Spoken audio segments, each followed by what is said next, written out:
3月15号，朝鲜最高领导人金正恩携女儿金主爱指导了朝鲜人民军空降部队训练，还一起参加了平壤江东综合温室农场竣工投产仪式。而朝中社在报道中使用了“伟大的向导者们”来形容金正恩父女二人，这一表述引发包括韩国在内的国际舆论的热议。 据朝中社3月16号报道，朝鲜最高领导人金正恩15号携女儿金主爱出席江东综合温室竣工投产仪式。报道称，敬爱的金正恩同志大展全国各地兴建现代化温室农场的宏伟蓝图，并把国家重要军事基地都让出来做温室基地，付出了劳苦和心血。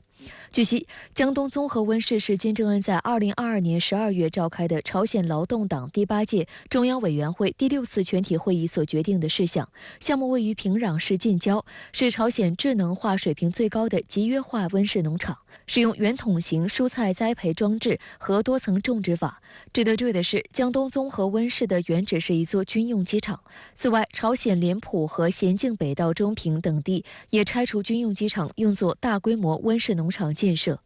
引起韩联社等国际社会高度关注的是，朝中社在报道中写道：“伟大的向导者们和党政军领导干部一起参观了江东综合温室，并专门配上金正恩父女与多名军官一同参观的合照。”这篇报道的英文和中文版本中也使用了同样的尊称。对此，韩联社的分析指出，在朝鲜官方媒体的表述中，“伟大的向导者”向来只用于高级领导人，这也是朝鲜官媒首次将这一词语用于对金主爱的描述。而在2022年，金主爱首次出现在公众视野开始，朝中社先后使用“亲爱的子弟”“宝贵的子弟”等敬语进行描述，每次用语的变化都受到外界高度关注。因为这一次是首次使用这个伟大的向导者来，我们说来称呼，金正恩啊携带女儿一起来视察工作，那么称呼他们2位，所以呢引起了韩国媒体高度的一个关注。那么伟大的先导制，那当然是指国家领导人，但是，我想也不要联想太多，我想恐怕这个里面，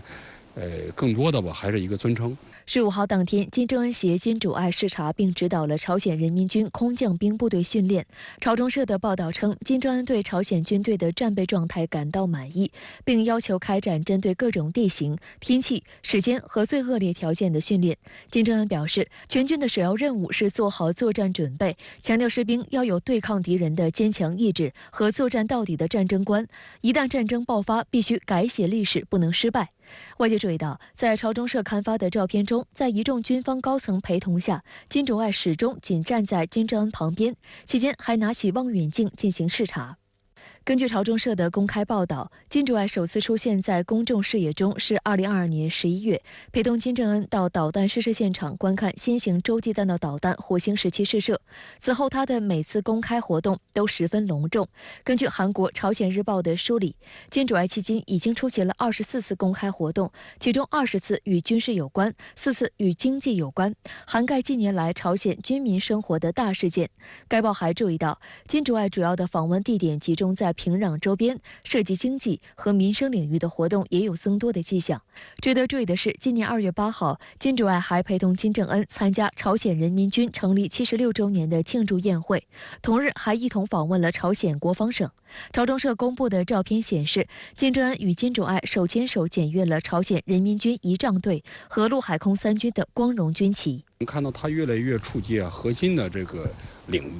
最早啊，他刚出来的时候呢，基本上都是宴会，那么这些场合，但是我们看现在越来越，军事演习、阅兵式，这个重要的这个战略武器的试射，越来越接近于核心领域。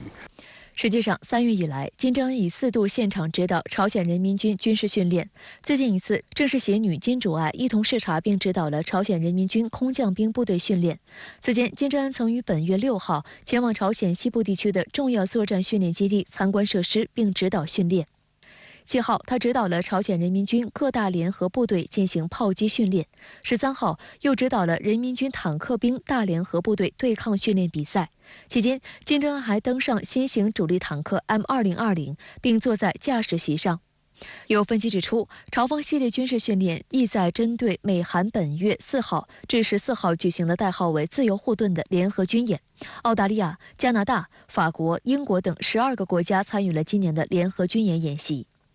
外界观察指，从朝鲜此次回应美韩联演的方式看，主要是以常规兵力对常规兵力，以野外机动对野外机动，并没有使用惯例性的导弹回应方式。我们知道去年他搞洲际导弹的试试，搞巡航导弹的试试，但是这次我们看到，他更加的我们说这个克制，但另一方面呢，他又有条不紊的，也是按照自己的步骤，一步一步的来进行应对。引发外界关注的还包括俄罗斯总统普京此前赠送给金正恩的汽车。据朝中社16号报道，金正恩的胞妹、朝鲜中央委员会副部长金宇正表示，在15号的公开活动中，金正恩首次乘坐了普京赠送的汽车，车辆的特殊功能完美，完全值得信赖。金宇正还表示，这是两国友谊的证明，再次向俄方致以由衷感谢。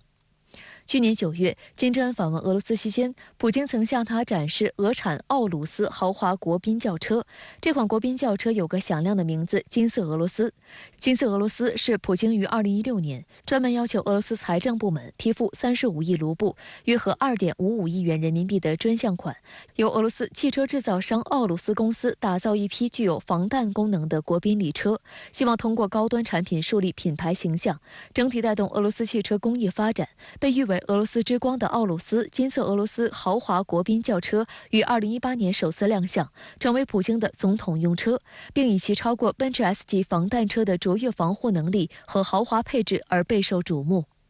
今年2月，金正恩收到普京赠送的一辆奥鲁斯金色俄罗斯轿车。据悉，这辆车很可能是一辆最高配置的防弹豪华轿车，售价约466万至622万元人民币之间。普京去年曾接受金正恩邀请，将在方便的时候访问朝鲜。如果成行，这将是普京自2000年以来首次访问平壤，双方实现最高层互访。凸显出来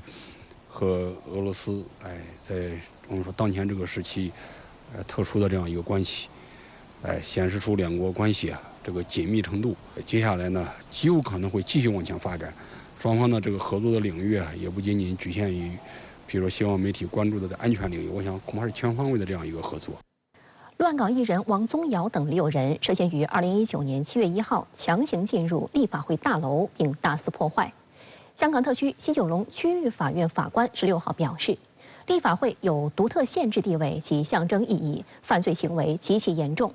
涉案14名被告经审讯后被裁定罪名成立，12人因暴动罪被判监禁54个月至82个月，其中王宗尧被判入狱74个月。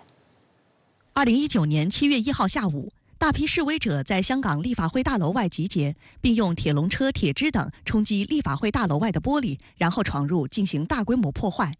经调查后，香港警方以暴动、刑事毁坏及违反行政指令罪起诉12男2女共14名被告，包括艺人王宗尧、民主派初选案被告刘颖匡、邹家成、港大学生会前会长孙小兰、运输工人何俊彦等。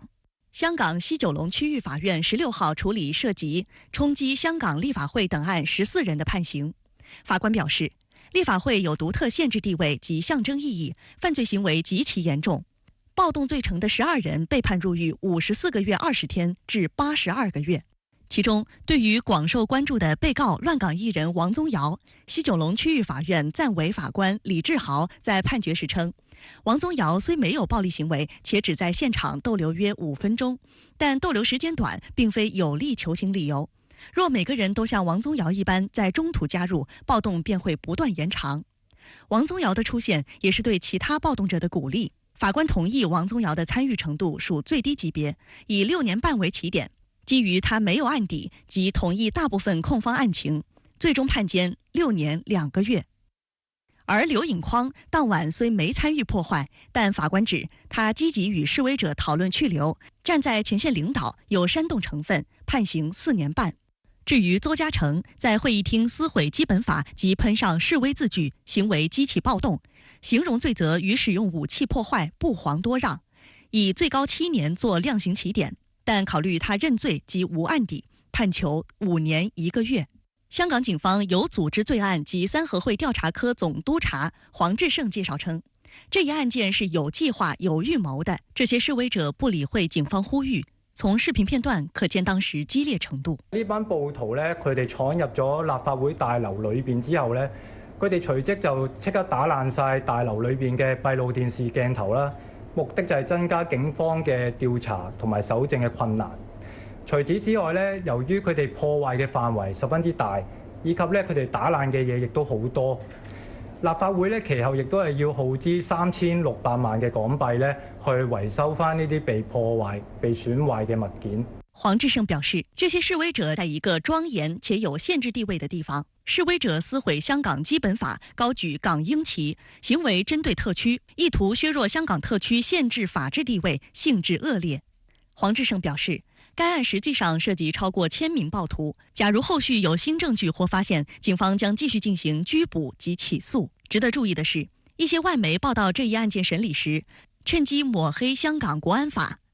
英國廣播公司16號就妄稱，香港國安法使檢控示威者變得更容易。香港特區政府在相關報道刊登後，第一時間批評英國廣播公司以虛假指控抹黑特區，維護國家安全法律，對此表示不滿和譴責。香港特區政府發言人指，香港清楚定明立法目的是為堅定不移並全面準確貫徹一國兩制、港人治港、高度自治的方針，批評報道全然無視有關條文。